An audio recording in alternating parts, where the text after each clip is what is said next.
بسم اللہ الرحمن الرحیم۔ السلام علیکم۔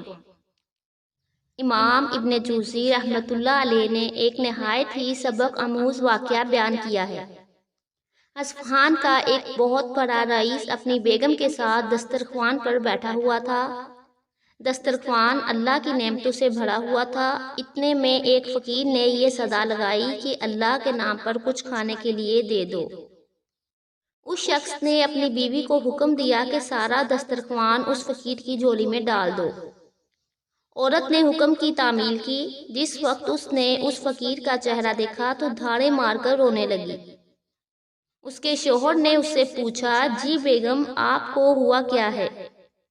اس نے بتلایا کہ جو شخص فقیر بن کر ہمارے گھر پر دستک دے رہا تھا وہ چند سال پہلے اس شہر کا سب سے بڑا مالدار اور ہماری اس کوٹھی کا مالک اور میرا سابق شوہر تھا۔ چند سال پہلے کی بات ہے کہ ہم دونوں دسترخوان پر ایسے ہی بیٹھ کر کھانا کھا رہے تھے جیسا کہ آج کھا رہے تھے۔ اتنے میں ایک فقیر نے صدا لگائی کہ میں 2 دن سے بھوکا ہوں، اللہ کے نام پر کھانا دے دو۔ یہ شخص دسترخوان سے اٹھا اور اس فقیر کی اس قدر پٹائی کی کہ اسے لہو لہان کر دیا۔ نہ جانے اس فقیر نے کیا بددعا دی کہ اس کے حالات دیگر گوں ہو گئے، کاروبار ٹھپ ہو گیا اور وہ شخص فقیر و کلاش ہو گیا۔ اس نے مجھے بھی طلاق دے دی۔ اس کے چند سال گزرنے کے بعد میں آپ کی زوجیت میں آ گئی۔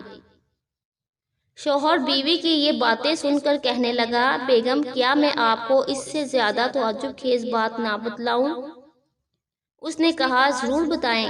کہنے لگا، جس فقیر کی آپ کے سابق شوہر نے پٹائی کی تھی وہ کوئی دوسرا نہیں بلکہ میں ہی تھا۔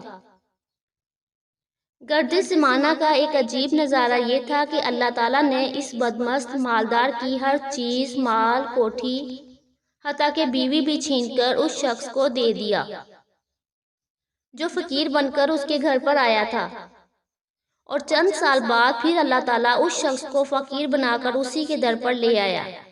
تاریخ ایسے عبرت آموز واقعات سے بھری پڑی ہے، شرط یہ ہے کہ انسان اس سے عبرت پکڑے۔